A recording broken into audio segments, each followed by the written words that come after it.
พาห้องดึกโอ้ยดังยามมื้อแลงเข้าเลยโอ้โนเพื่อนบ้าพาห้องแห้งดังสัญญาณดอกเสาโอ้โนเจ้าหน้าไก่เอ้ยหมอใช้ลำคิดหัดเจ้าค่อยนอนให้ใส่แต่มอน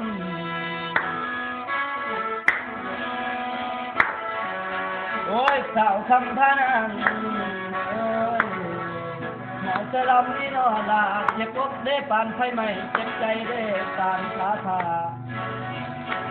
เจ็บตาเด้แฟนคอยแบกไม่ติ้วเบือดเดือนห้าบอลลิน้ำเด้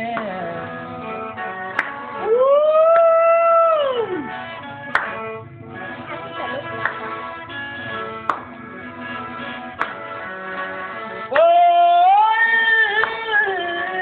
นอหมอแค่เนินเห็นน่านักคือไม่ผงลงไว้ได้อยู่แค่น้อยนาสุด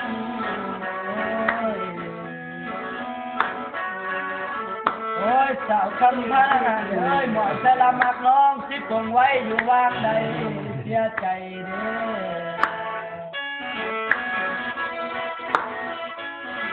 โอ้ยไอ้ข่าวน้อยคนคือเลยพอมักมันพันมาเล่นต้นไปสิต้นอดอยู่นั่นเองโ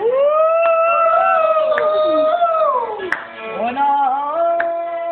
พอมักมันพันมาเล่นซ้อนพันโอ้ยที่ขันซ้อนเล่นเข้าน้ำ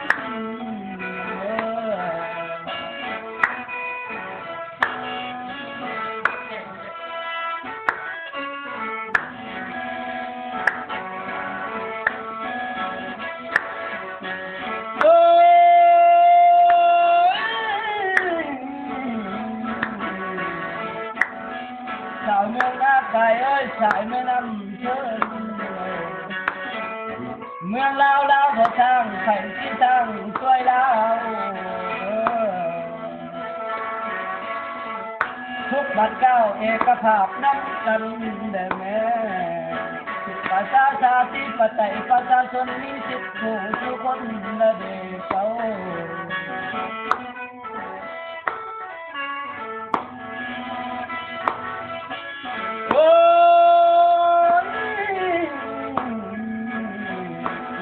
เป็นเรื่องน้อยให้หัวแม่กันจ้างเด้อ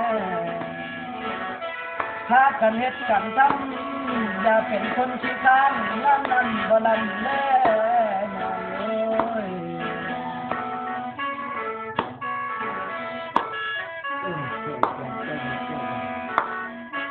โอ้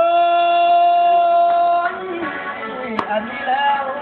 คนเราเมืองหน้าไก่เฮามีป้าใหม่ธรรมชาติน้ำตาไอ้ข่าวน้อยคนคือเอ้ยมีทรัพย์สินดินหน้าเครื่องพูนของคำมีบ่อเงินบ่อคำแก้วของดีอันมีค่านั่นนะใครมาเห็นก็อยากได้จริงมาแวะเที่ยวต้มทานเอ้ยเดี๋ยวไปทั้งคนมันเป็นผู้พาคำเลี้ยงกันมันเป็นน้วยมันเป็นผู้หอมมวยใส่น้ำลองลงเฮ้ย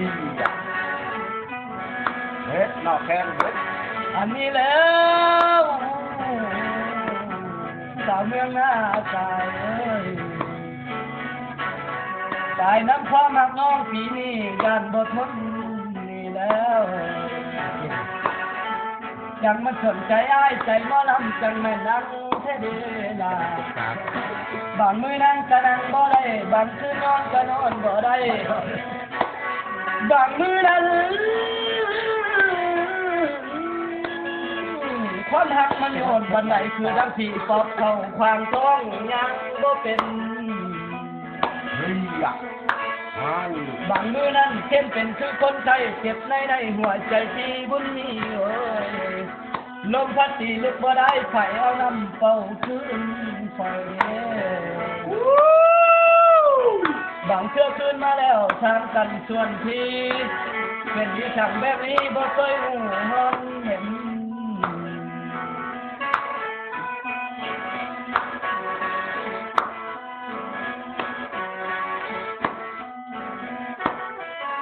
โอ้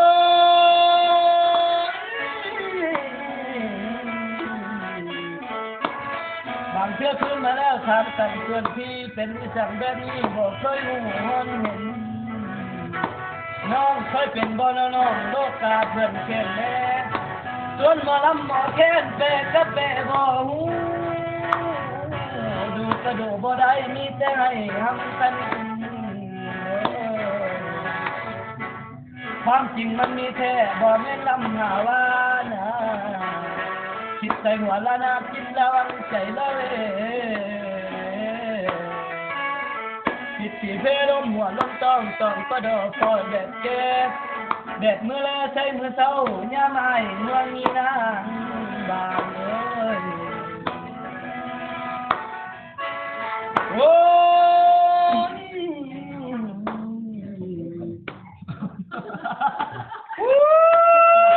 ยชนตายว่ะ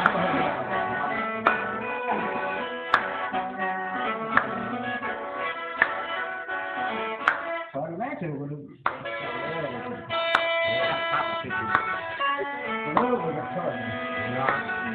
ตาเล็กกุลาชนะตัวเล็กเนอะ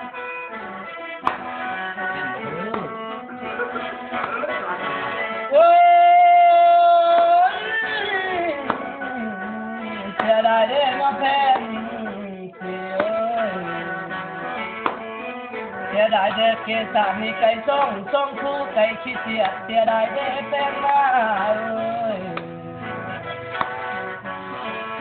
วันน้อ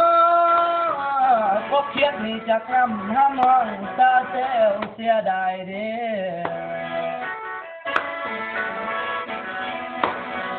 วันน้องแม่พงนี่ใจยาวสาวนักกายยามีน้ำลายคนกะฮอกดอนไก่มานิ้วห้ามแห้งมากกระเบา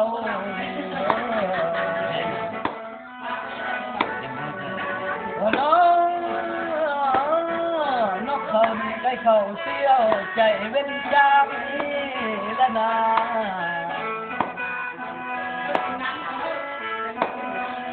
โอ้ยมาจะส่งพวกนี้เลยเดียว